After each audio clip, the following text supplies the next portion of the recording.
Good morning. I call this Preservation Commission meeting to order. This is October 14th. It's a public hearing of the City of Prescott Preservation Commission.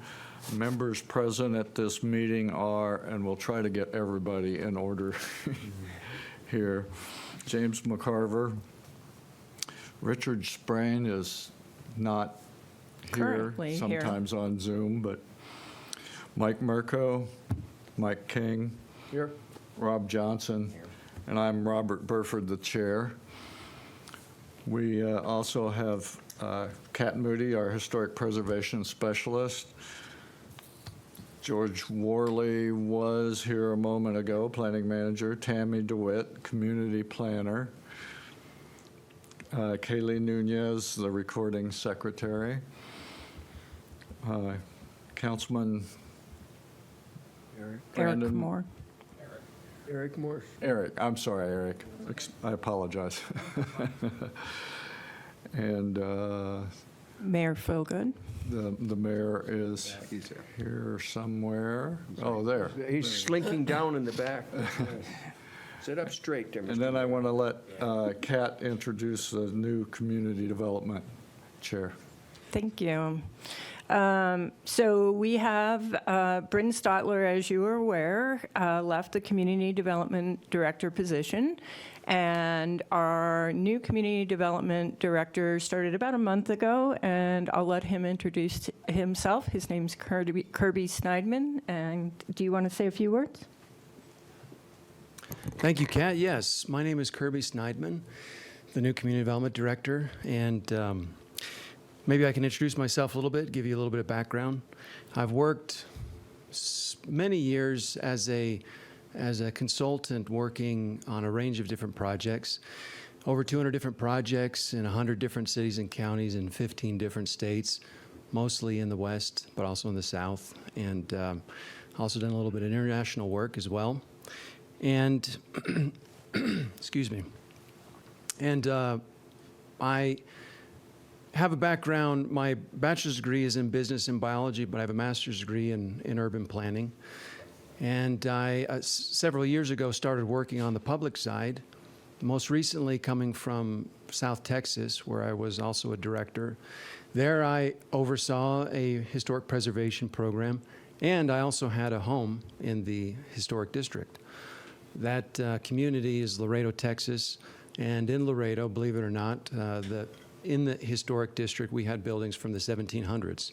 The city of Laredo was founded before the country was founded in the 1700s, and so the historic district has properties and buildings that go back that far. So I'm very familiar with the historic preservation program.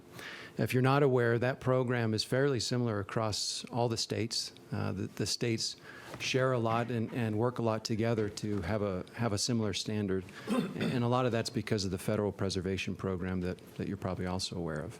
So not new to this preservation program, and happy to be a part of it, and looking forward to working with y'all.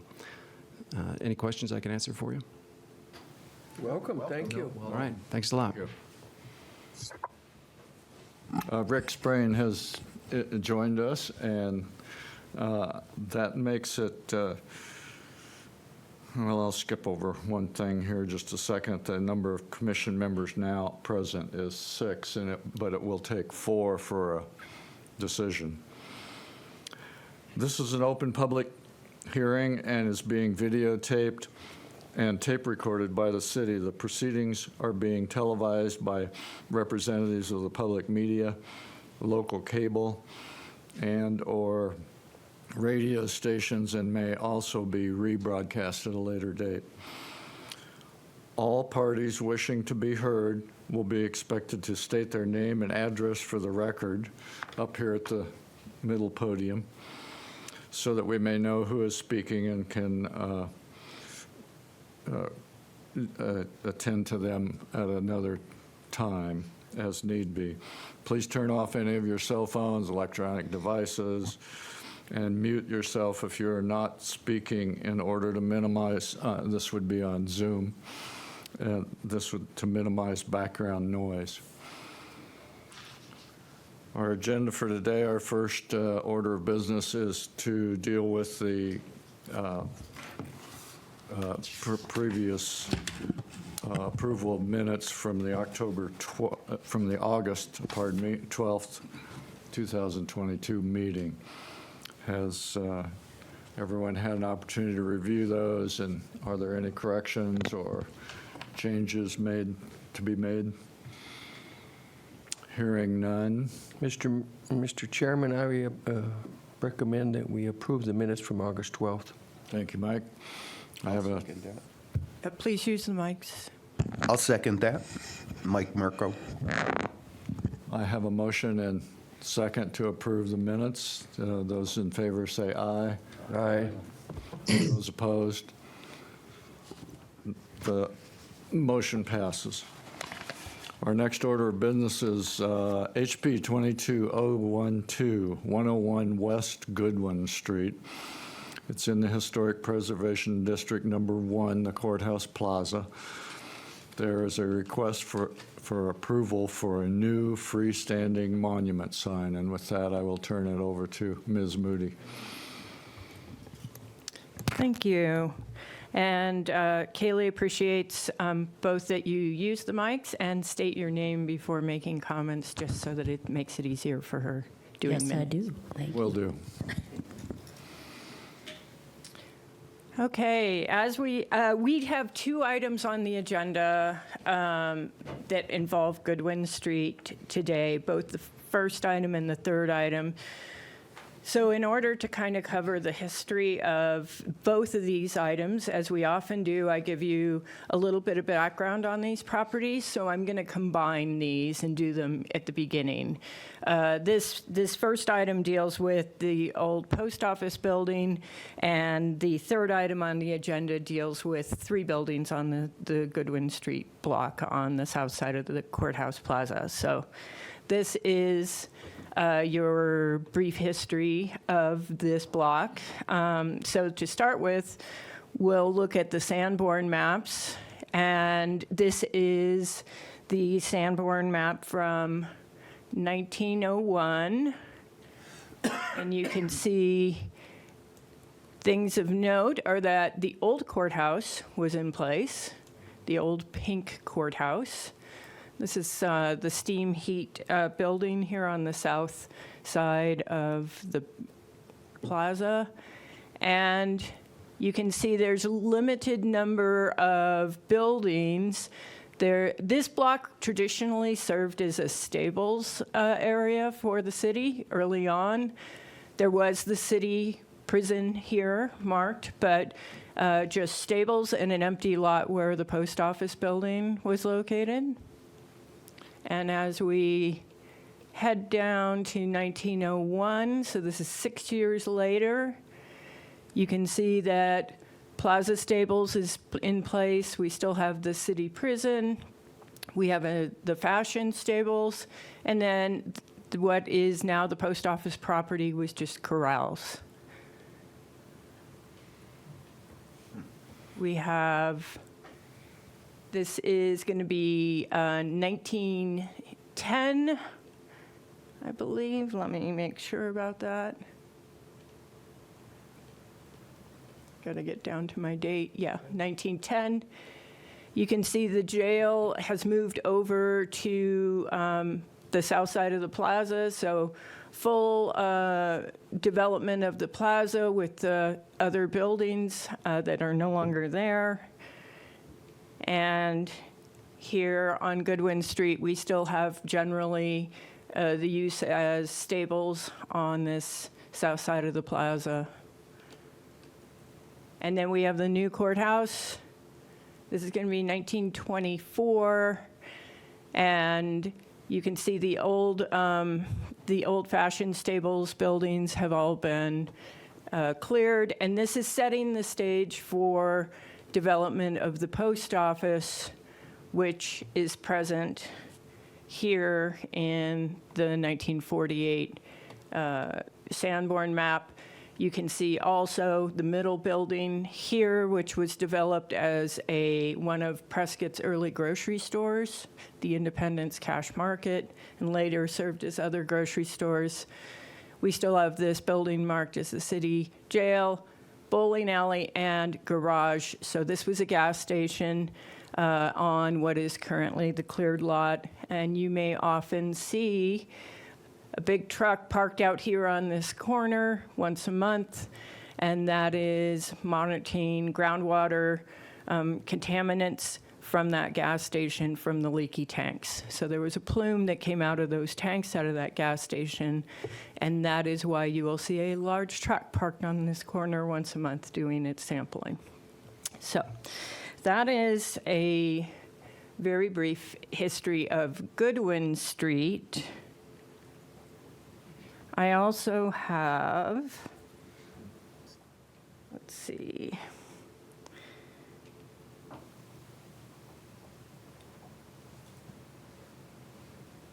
The item under consideration. So this request is for a monument sign located in the front portion of the post office building. Recently, this building was sold from the Postal Service, from the federal government, to a private party. And as part of that sale of the building, there was a conservation easement placed over the building in order to protect it. So exterior architectural features are protected. Because of the conservation easement, even interior features are protected on this building, defining architectural elements like the terrazzo marble floors, the wainscoting on the walls. And so these elements are going to be preserved. And the building is undergoing interior improvements and renovations. The basement space, which had sat largely vacant for years, is being improved for professional office use, as well as the other office space on the second and third floors of this building. The building itself has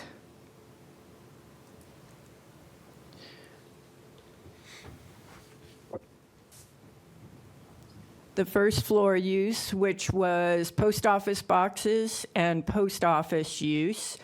The post office is leasing the bottom, this sort of first floor, say, of the building for its use, and it's reducing its footprint in the building, but will continue to lease so that the main floor there can be operated as a post office. The basement shown here is offices off a hallway corridor, and mechanical back here in the south side. The second and third floor, the courtroom occupies, the base of the courtroom occupies the second floor, and then it's open to above on the third floor. And you can see there are offices here surrounding the courtroom space. Those offices will require... Just a quick question. Yeah. Is this the existing layout or the proposed plan? This is both. So they're doing very little interior wall renovation to the space at this point. They're basically removing old materials old linoleum floors, asbestos, lead paint, fully restoring woodwork, and then making refinishing wood floors and making improvements to mechanical systems. So, electric, heating and cooling, lighting, but keeping all the original light fixtures, keeping a lot of the actual furniture that was left in the building, because when the courts abandoned the building, they literally got up, it looks like they got up and walked away with their folders and left everything else in place. And so all of that furniture and all of the old filing systems that are all wood filing cabinets there are all being maintained and moved forward with the new tenants in this building. So because there's a conservation easement on the building, signage on the building itself would be problematic, because we wouldn't want to see signage attached to the building. It's a brick and stone exterior, and I can pull up a street view if we want to here as we begin discussion. The proposal here is for a sign in the planter just to the left of the main stairway. And this would provide sign panels for the tenants that might be in the building. And this is a mock-up of how that monument sign would appear in that planter. And then the changeable sign plates would allow flexibility for tenant changes in the building, because there are a lot of office spaces available. That way, as tenants change, those sign panels on the monument sign would be able to be swapped out. The color scheme is to match the building, and this is a depiction of both its size and what the panels would look like. The height of this is 11.25 feet tall. The main panel in the center is 5 feet wide, and it is the arch-topped element matches the style of the arches on the window. I'm gonna quickly pull up Street View for you here. Hey, Kat, can I ask a quick question? Yeah. So the sign itself would be symmetric with the building, right? As far as, width, height, all of that. It is in keeping with the scale of the building,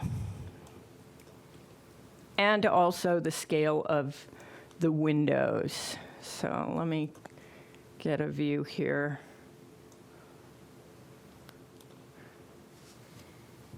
Just in case we want to see a larger view of that spot where.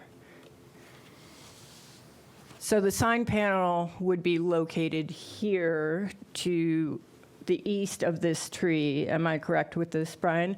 We do have both the commercial real estate representative and Brian from A&B Sign here. So once we're into discussion, they are available also to answer any questions.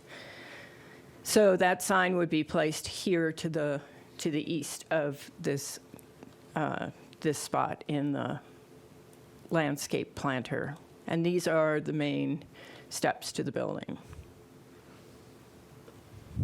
And with that, if you have any other questions, I'll turn it over to you all for discussion. And if you have questions for either the property representative or the sign contractor, feel free to ask those.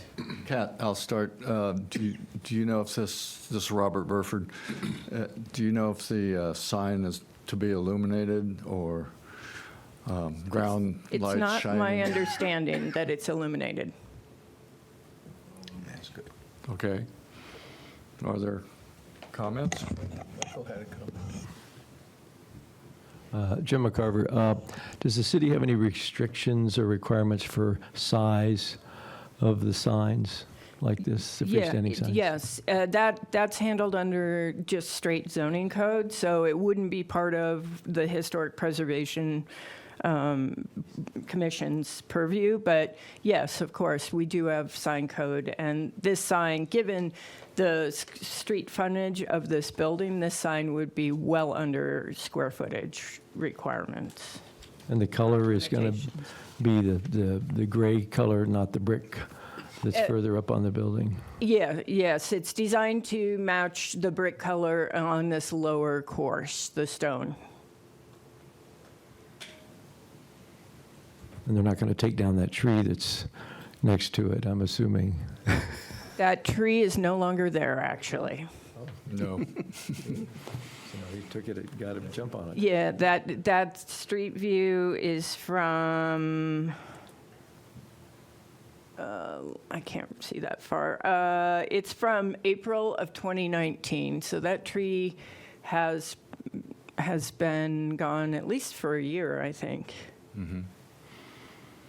They had a display out in this landscape area last Christmas. They had found a little Oh, yes. letters to Santa mailbox in the basement when they were undergoing, interior renovations. And so they temporarily installed that letters to Santa mailbox out in this landscape planter, and then they put in a temporary live potted Christmas tree in that planter as well. And so the intention is to have that planter to the left of the main steps be, landscaped and look attractive long-term, but also have the ability to place this monument sign on the end. Good, thank you. Others? Mr. Chairman, Michael King, could you put the sign up, please, as one back? I noticed there's about 6 spaces there. There you go, 1, 2, 3, 5. So I'm assuming, all of those rooms, those spaces that are there, you may have more than 5 businesses in there. So we're not approving the number of spaces below. We're just approving the gray sign, the design of the sign. There may be smaller or more items in that sign. Is that right? Mike, do you want to speak to the leasing agreements here? Good morning, Mike Freet with Arizona Commercial. Yeah, the intent of this sign in the panels, if needed, we can divide them Okay. to add additional tenants to it. Yeah. Yeah. Sorry, what's your name? Mike Freet? Mike Freet. Excuse me, are those names that are up there now existing tenants, or are those? Those are current tenants that Okay. are leasing from us Okay. right now. Yes. Thank you. Thank you. Others? Well, I have a quick question, not about the sign, but a couple of years ago, I believe we discussed changing the trim fretwork on the top of this building. That was actually a approval for parapet reconstruction in the places where it was failing. And that work never took place. That was when the federal government still owned the building. Well, that was my question. Is that going to happen? I'm not aware of that, so I don't know. Okay. If they were going to do that at this point, and I've spoken with the property owner's representative, they would need to bring that back to us for approval. Chances are it wouldn't be done in the same manner that was proposed when the government owned the building. So that would be work that would come back to this commission for approval. Just one other question. The backside is going to be left, you won't have advertising for the Correct. tenants on the Correct. backside? Correct. Mr. Chairman, Michael King, I just want to compliment you on the location of the sign and the design as it mimics or similar to the window design and the like, so thank you for that. Thank you. Other comments, or I would entertain a motion? Mr. Chairman, based on my last comment, Michael King, by the way, I recommend that we approve HB 22-012, which is the freestanding monument sign in front of the old courthouse, on the courthouse plaza in front of the post office building of the new owner. I have a motion. Robert Burford. Is there a second? This is Rob Johnson. I'll second that motion. Thank you. I have a motion and second to approve this agenda item as stated. Those in favor say aye. Aye. Aye. Those opposed, no. Carries the day. Thank you. Thanks for Thank the work you. on our very important building here in Prescott. And by the way, I believe all of that Again, Robert Burford, all of the lower level is terracotta, It is. so that whole building is clay, not stone. There is some limestone, actually. There is some foundation work, but Yeah, so there was actually quite a controversy regarding the stone and brick. Originally, the proposal by the City of Prescott residents was to have local stone and local brick be the building material for this building. And in the end, the contractor that was awarded the construction job came out of El Paso, Texas, and the limestone came from Illinois, and the granite came from Minnesota, and it was quite the controversy. And the cornerstone laying ceremony that took place in 1930 happened on a very cold February day, and nearly half the population of Prescott came out because they had waited 18 years for this building between the time the land was set aside and the building was actually constructed, began construction. There was an 18-year gap. So this sat as that vacant lot for years while they were awaiting the federal government to get, moving on this post office project. And a lot of that was due to economic situation where the project just stalled after the land was ready. So in 1930, when the project actually commenced in February, we had about 2,000 people show up. The population of Prescott was 5,500 at the time. Oh. So nearly half the town came out. But it was so cold, and the sun went behind a cloud, and it started snowing, and by the end of the ceremony, a dozen people were left. But there was a 2-block parade, and George Ruffner led the parade on his horse, and it was, big fanfare. And the project was completed for under $300,000. And even though local materials weren't used, all labor was local, so that benefited the community. So they hired about 75 local men to actually construct the building, but it was controversial that both the limestone and the granite weren't local. amazing. Thank you. Moving on to our next agenda item, HP 22 336 South Mount Vernon Avenue. It's in the Historic Preservation District number 13, which is Southeast Prescott District.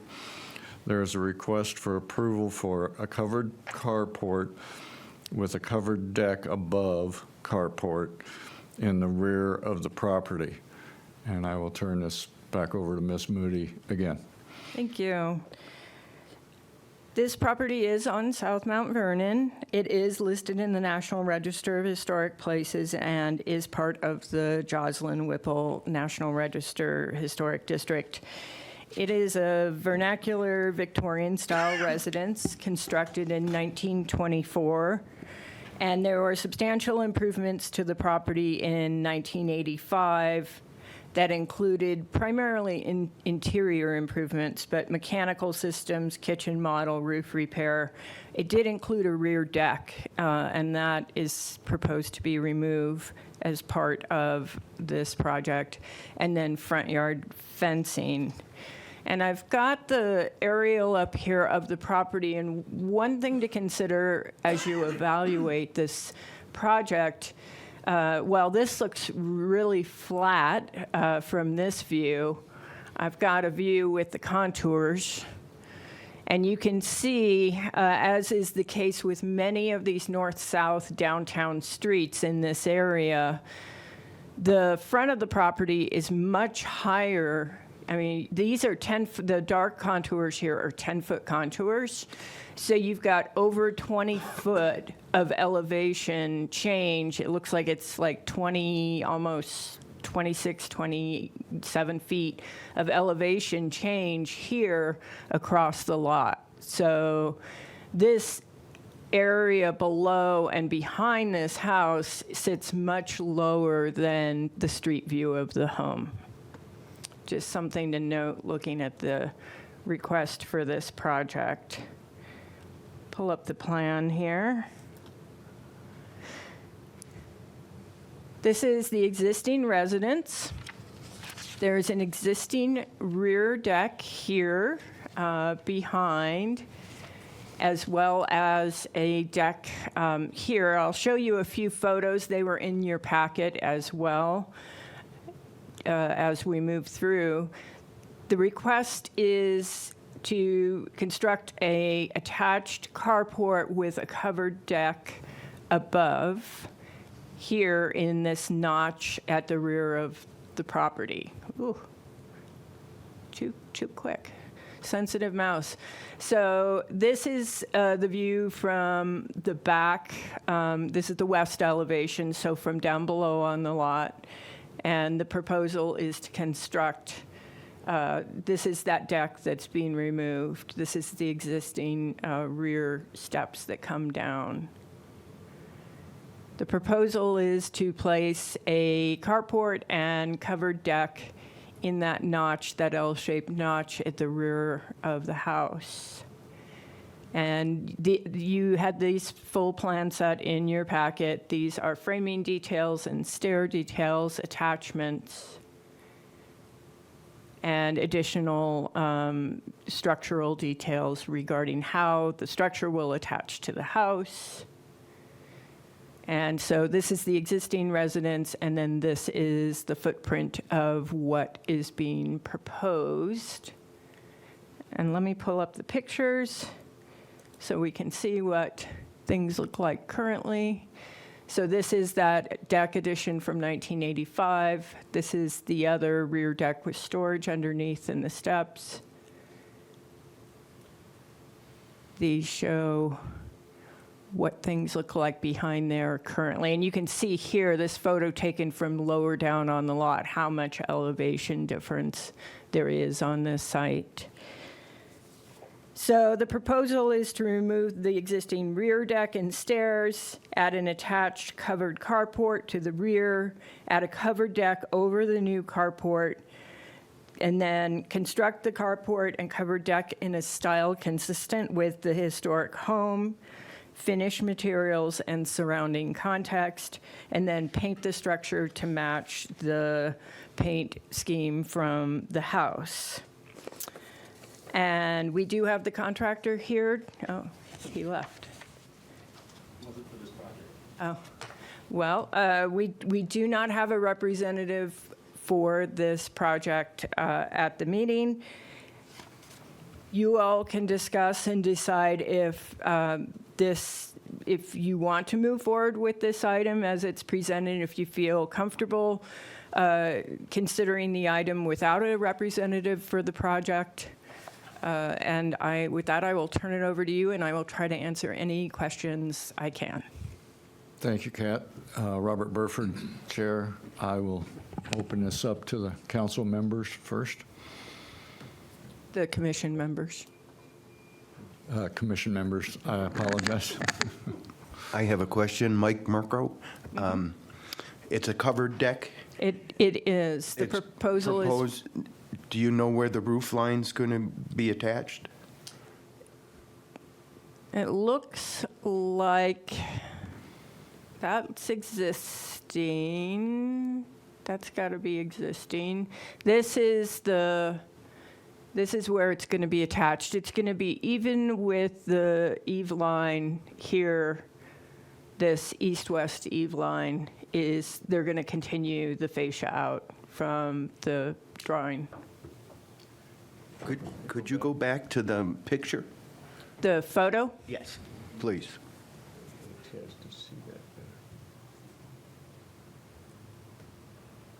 Let me go up.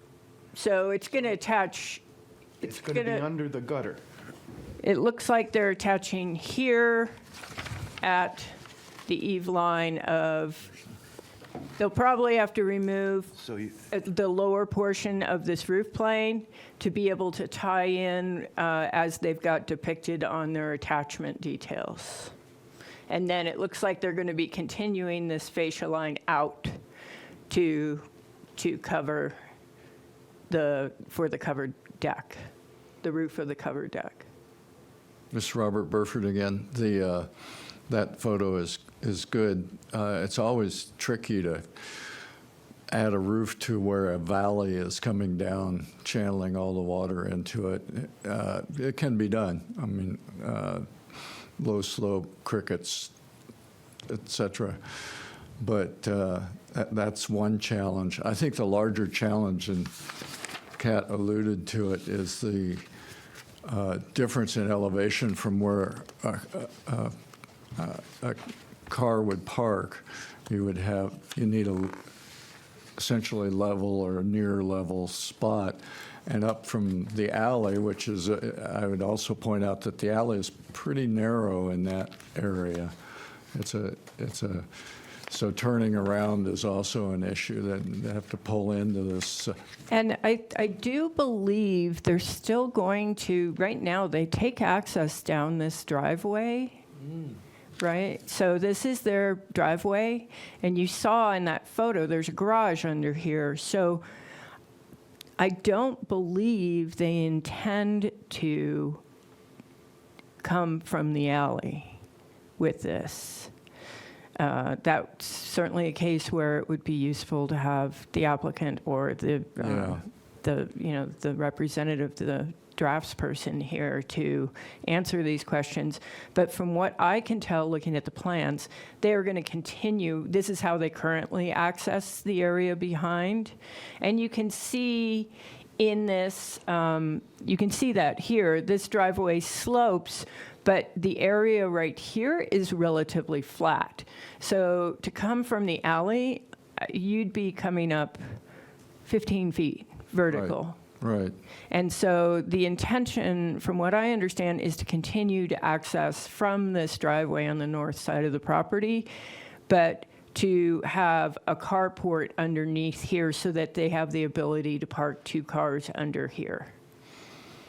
Well, that's why it might be good to delay this decision or discussion to have someone involved with the project explain it a little bit more, because I don't know how, if the carport fills in that L, where do they back out of the carport to then use Mount Vernon as their exit? Good idea. Yeah, good point. It's a tricky thing. If only it's just, I don't know. We need more information. I would like to have more information on this project and what they're actually contemplating. They've given us details and other things, but I think the site plan organization is. I have several questions about that. I would like to see us maybe table this item for another meeting and request the owners or the contractors or architect planners to join the meeting. Agreed. And to your point regarding the backing, this is a 9-foot driveway. They clearly intend to have the carport structure pretty much stay in alignment with the side of the house, which only gives you 9 feet. With a post here, you're backing, you're not going to be able to effectively maneuver in that amount of space. So I just have a quick motion to table this Let me item. just add to that. Does our commission look at the how they design? I mean, it doesn't, to my opinion, it doesn't impact the front of the house from that standpoint. But do we evaluate how they're going to design and construct this too? Your primary concern is going to be the appearance from the front streetscape view of the property. However, given the discussion we just had, there's a pretty good chance this is going to need to be redesigned to accommodate vehicle maneuvering. The idea, it's not just an addition that doesn't need to accommodate cars. So, Just to add and review the process with you, this first comes to you to take a look at the historic, but our building division will take a look at this, make sure they comply. If something didn't comply and it changed the design, then they would come back to you again. The challenge is if they went first with building and then made the design specifically to match the code, and then they came to you, then what you may not like what they present, and they have to go back and forth. So the first step for them is to come here and get that historic approval, and then they go to the building division and make sure that they're complying with all the codes. So it will be looked at, and if it wasn't appropriate, it would be changed and come back to you. Thank you. Mike Mirko, I would like to make a motion to table HP 22-013, 336 South Mount Vernon, till we can have a representative, either the homeowner or an architect or the builder here. Thank you. I have a motion. Do I have a second? Rick Sprain, I'll second. Thank you, Rick. Discussion? Or is it, we have a motion to table this item and a second. We will open it for discussion. Yes? Michael King. I'm with Mr. McCarver here as to what is the decision-making process that we're coming to. We're dealing with the historical integrity of the building. We're dealing with the visibility from the street view. To what extent do these other factors influence that?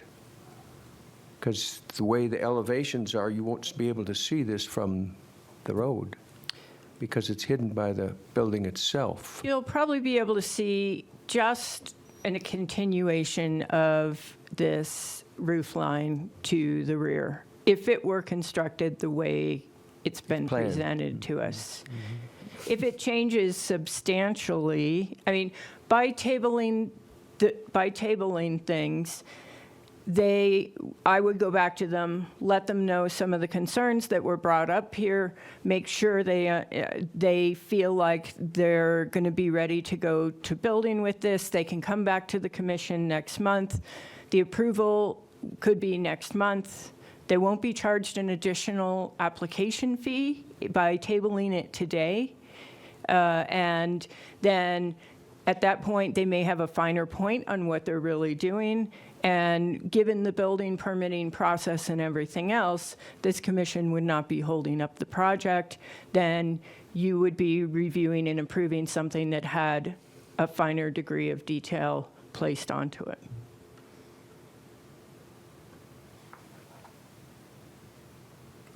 We are postponing then. Well, that is completely up to you. There's been a motion and a second. It does not, if you are correct, the street view of the home is minimally impacted if constructed the way it's drawn here. If the plans come through a building permitting process, then I would be a reviewer. Say for instance, that hypothetically, you approved it today.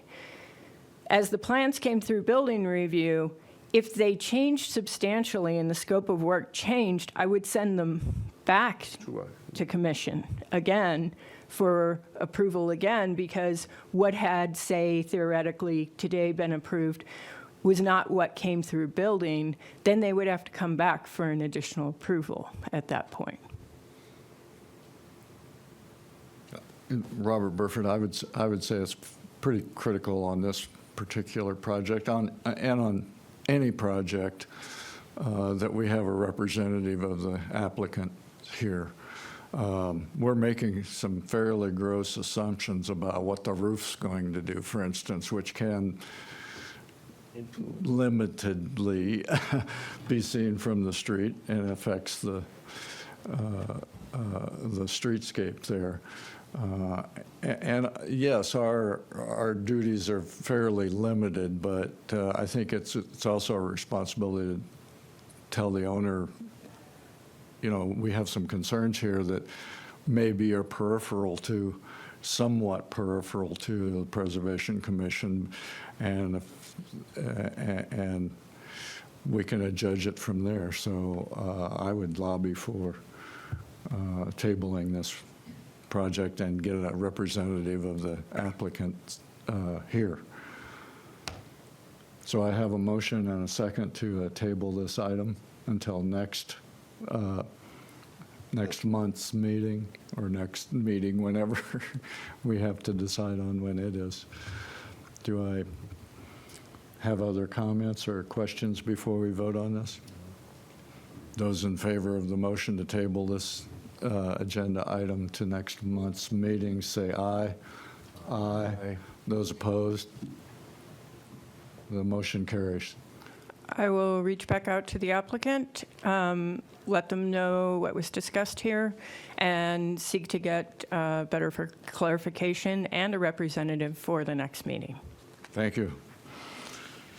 The next item of business is HP 22-014. These are parcels on Goodwin Street in Historic District Number 1, the Courthouse Plaza. And it is a request for approval for installation of holiday lights and the mounting system for hanging those lights on these buildings on Goodwin Street. And for that, I'll turn it back to Ms. Moody. Thank you. This is, as indicated, an item for a holiday light scheme. It would include the post office building, this Realty Executives building, and the Chamber of Commerce building. This project was brought forward by the representative, Sherry Heine, from the Chamber of Commerce.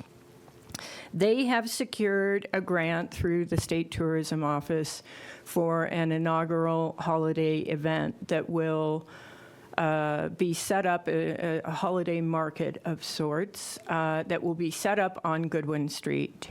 And the intention is this will be an annual holiday event and part of Prescott's Christmas City string of holiday events.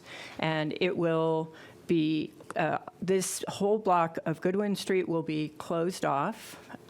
And the idea is to have a enhanced holiday lighting scheme on the fronts of these 3 buildings. And the installation of these lights would be in part paid for by this grant. And in order to install lights on the building, they need a mounting system to make that possible. I have some pictures as examples of what they're looking at doing. This is actually from Germany, but the idea is to have mounting systems, and I'll get to that schematic in a moment, but a temporary cable system where light strings can be placed in a vertical orientation on the front of the buildings. And this is one shot. I found 2 others. So this shows how the light strings can be mounted, and particularly in this picture, it highlights the attachment points on brick. And in your packet, and I'll show in a moment, that the mounting for the brick on the post office. And then this is another shot that just shows how the front of the buildings can be lit using that vertical strand method.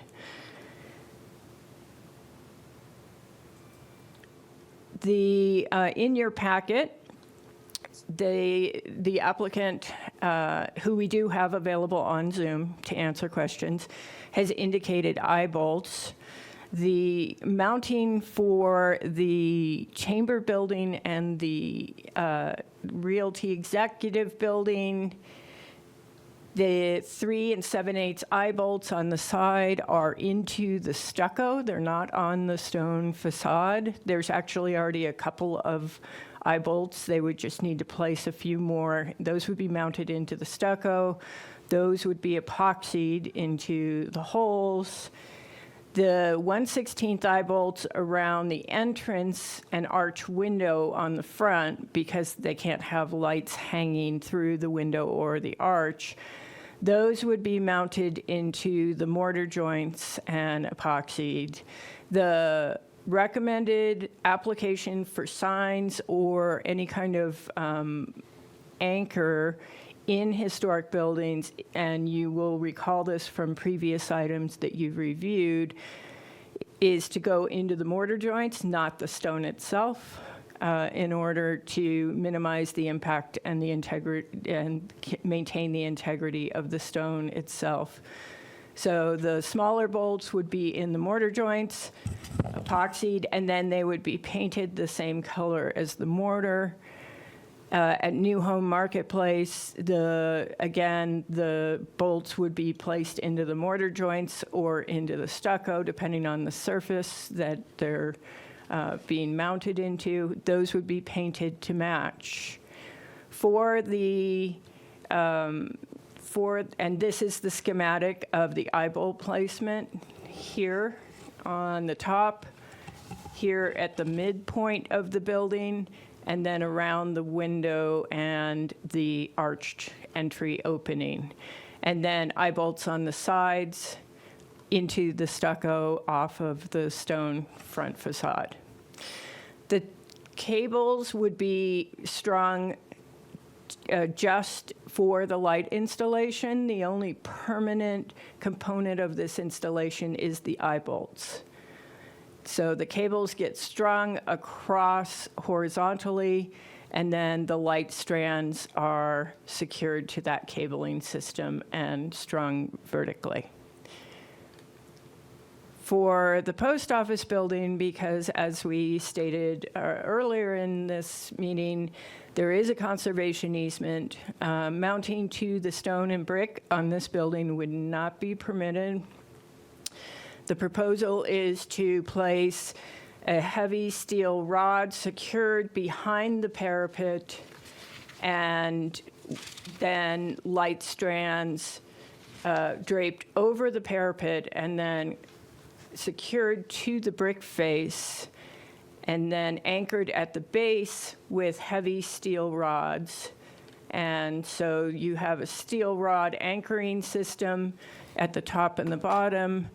And then these are brick clamps that are designed to hold the light string so that it is flush against the surface of the building. These are temporary. They do not impact the integrity of the brick, and they're commonly used for this type of application. And with that, we do have Tony Schneider. He is the lighting contractor for this project. And with that, I will turn it over to you all for questions and discussion. Thank you. Is everyone clear as to what is being requested here? Again, Robert Burford. Go ahead. Jim McCarver. So the idea is to duplicate what's on the pictures, where they would, like the whole wall is lit up, not just a single strand. That is my understanding. Tony, would you like to speak to the overall concept here? Yes, Tony Snyder. I'm with Holiday Lights Decorating. The lights will go up and down every 6 inches on the building face. And I'm not sure if this has been decided. I know in a few of these photos like this, one building gets one color and the next building gets a different color. Is that the intention behind this? Yes. Okay. They're actually RGB lights, so they'll be able to change them any color they want. Okay. Mike Mirko, I have a question. You said every 6 inches. So these lights are going to go over windows? Just the top windows, they are, but the bottom arch and the window on the bottom of the chamber, it's not going to go over those. So it'll go over these top 3 windows. Yeah. And then the building next to it, the market, they're not going to go over the windows. They're going to go around, and the doors. And then the post office, it will not go over any of the door windows at the bottom, but the tops they will cover. Mike Mirko again, and for how long will this be up? through the holiday season, weeks, Yeah, months? I think it's the same as the holiday season as the trees are. Across at the courthouse. And so the permanent elements that will remain are the eye bolts on the Realty Executives Building and the Chamber Building. There will be no permanent installation on the post office. Rick Sprain, you said the metal bars are going to go along the top. Are those going to be temporary, so they can be removed in every year? That's the intention. Okay. They will be behind the parapet. So and not then- visible at all? No, they are Okay. not visible. This parapet is almost 3 feet high. If you were to stand on the roof, it's, it may be even over 3 feet from the roof deck there. So Jim McCarver, the brick clips will be removed, or they'll be left in place? They will be removed. They're just it's a clamp. Right. And so they're really just to secure the lights, because they have to wrap around this top portion of the parapet. They're to secure the lights so that they're not hanging away from the face of the building. They will be removed. They're just part of the temporary installation on the post office. This is Robert Burford. Maybe a fine point is but the added illumination from that,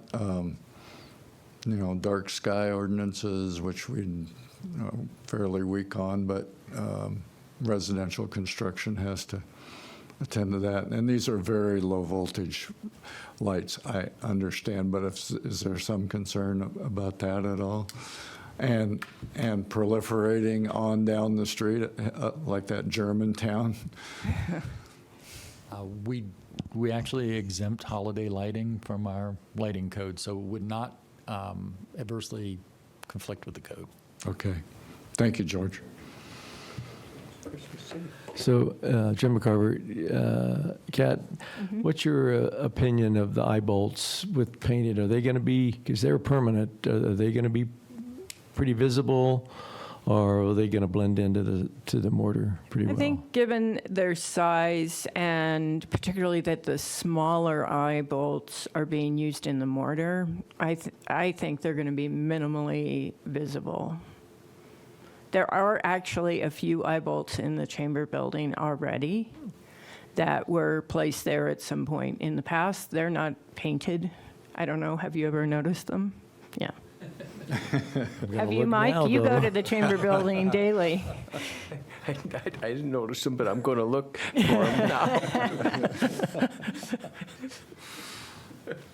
I think right now there's a couple of eye bolts above this window that have been used to place a banner over this top arched window. There's at least one or two in this archway already that are existing.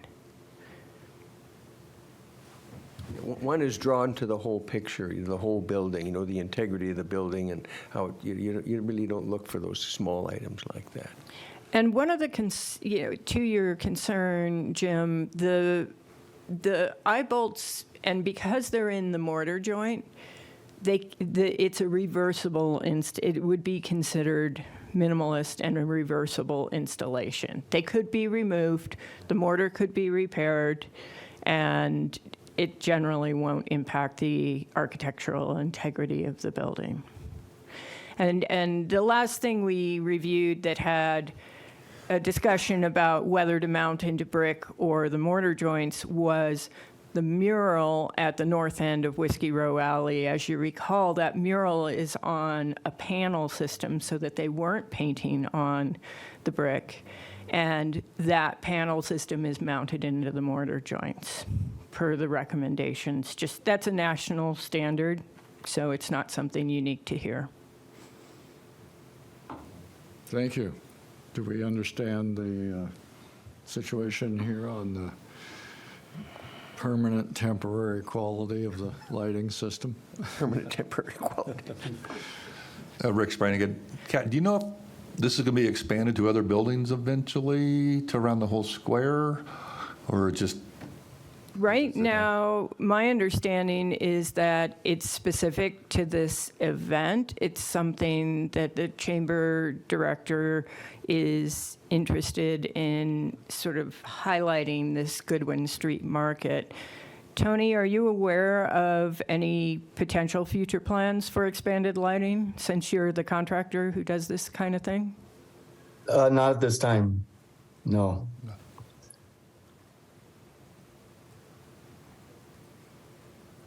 Thank you.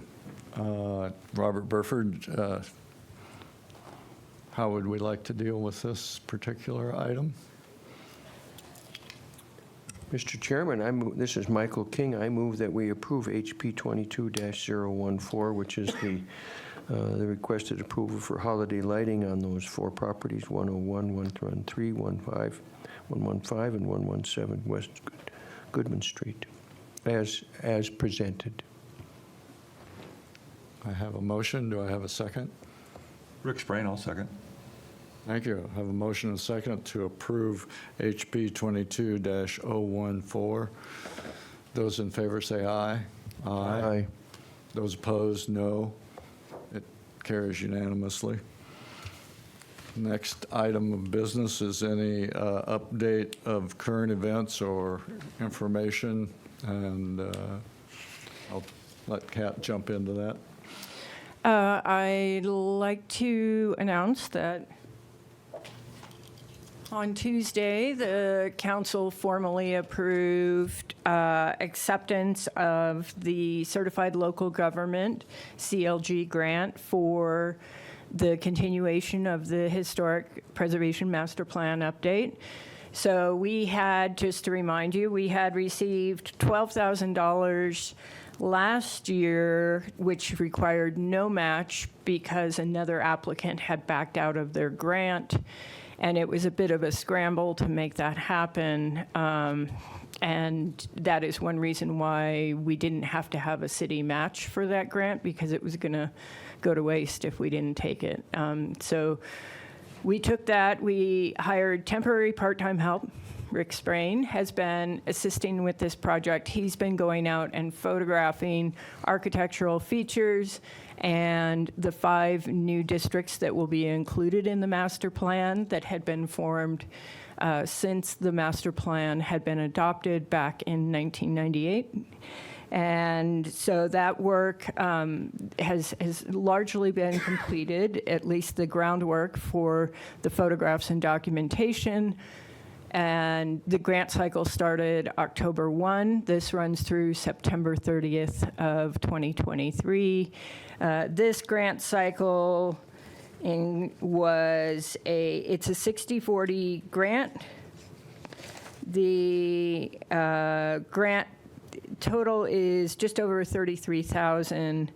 There's $20,000 in grant funds, and there's just over $13,000 that the city donates through the general fund. And so we are continuing with the Historic Preservation Master Plan update, incorporating those 5 new districts and paring down sections that were no longer relevant, old zoning districts, zoning classifications, and reducing the amount of repetitive content in the master plan.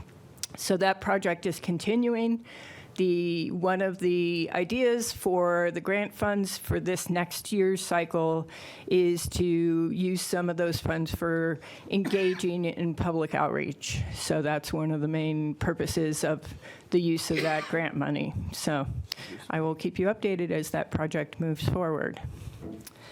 The other item we need to address is that the regular November meeting falls on Veterans Day. So next month, November 11th,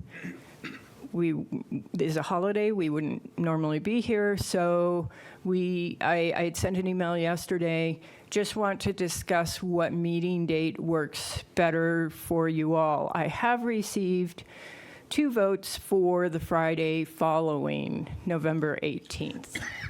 So I would say let's consider that. I know it works for Rob. Mary Ann said it works good for her. Okay. I'm fine for any of them. I'm good on the 18th as well. You're good on the 18th? King, yeah, my king. 18th is fine. Okay, let's call it the 18th. I realize, Jim, you're I'll not. try to do it on Zoom. Okay, I'll be out of town. sounds good. All right. We may be switching to a Microsoft Teams platform. If we do, I will work with you to make sure you, do you use that at all, just in case it happens by next month's meeting? I think so. Okay, I can work with you we can do a test, and I can make sure you're set up so that it doesn't complicate things the day of the meeting. Let's plan for November 18th, same time, same place. So 8 a.m., November 18th will be our next meeting. That will give our Mount Vernon applicant an extra week to provide more detail and make sure that they're present. Thank you. Are there other comments from the commission or the public? Mike Merkel, I just have one, and I say the same thing every month. That lot on Goodwin and Whiskey Road. Right here. Yeah. Is there anything we can do about that? Well, I noticed this morning they have a trailer that appears to be permanent, not the food vendor trailer, which they did indicate was a potential, more permanent use for the. I'm talking about all the stables they've been building out of the barn wood and whatever they are. Those were in the graphics, the design that you approved. Wasn't that like a one-year request? It does is. come to an end? It will come back to this commission it's probably 9 months. So we did require that they come back.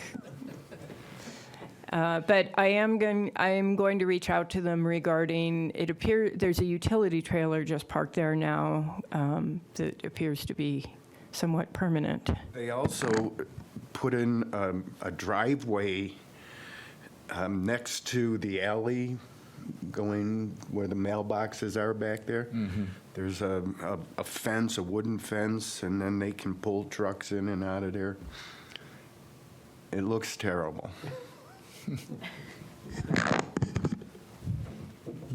Our fault. Duly noted, thank you. Other comments? Oh, yeah, sure. I'll mention that. The post office project, since we've been speaking quite extensively regarding the post office today, has been, it was nominated and is receiving a Governor's Heritage Preservation Award this year. And so that is a huge honor. It's a statewide recognition for the restoration work that took place on the post office, and particularly some of the elements that I mentioned: interior surfaces, lighting fixtures, all the components interior that necessarily would not have, all of that would not have had to have been preserved, were as part of this restoration, and the revitalization of the building to full occupancy and full use. And potentially, the old courtroom space is being developed as an event space for public use. And so that is a huge honor to have the extensive restoration work on the post office being awarded at a state level. Indeed, I would agree. I think we all would. Have you gone through there recently? I went through after the floor of the courtroom had been restored. So they pulled up carpet and found old cork square tiles. They're large format cork, like 12 or 16-inch square tiles in there, 2 different colors. sort of a pattern in the floor. And I was in there when they were just finishing up with the cork restoration. They had to do some infill where some wall structures and, retrofit applications had removed some of the cork. They had to blend and repair some of those cutout sections. And they had just completed with that and were refinishing the floor, and it looks amazing. I went through a couple of weeks ago. You could still go up the stairs and wander around there. I wasn't challenged by anybody and said hi. But it's a beautiful building inside. It They're is. doing a great job in there. And you could see some of the old furniture like you mentioned, because I remember I went through a couple of years ago, you could still wander around, but the doors were locked. And it did look like they got up from go to work, went home, and didn't come back. There were Yeah. books lying out open. There was papers sitting around. Absolutely. It was like something out of The Walking Dead. They were just gone. But yeah, right now it's beautiful. The floors look great. The walls, I mean, it's a lot cleaner than it was back then. But they're doing an excellent job. And particularly the spaces in the basement, which never really got improved to any extent when it was a federal building. They've really done a great job with the flooring and the interior trim work in those basement spaces, and they look excellent. I have a comment. I got stuck in the post office last week's storm, and within a half an hour, there was 2 inches of water on the front lobby, stretching from the actual post office through all the lockbox. Wow. Those doors just blew in, and the hail came in. Every door leaked. So that was something I got stuck in. Well, and the current building owner is really sensitive to that kind of thing, so I'm sure they're going to address some of that. Hopefully, I commented to the postman, and he said, "What can I do?" I said, I don't know. Thank you. Other comments? If not, I will adjourn this October 14th, 2022 meeting of the Prescott Preservation Commission. Thank you. Thank you, Mr. Chairman.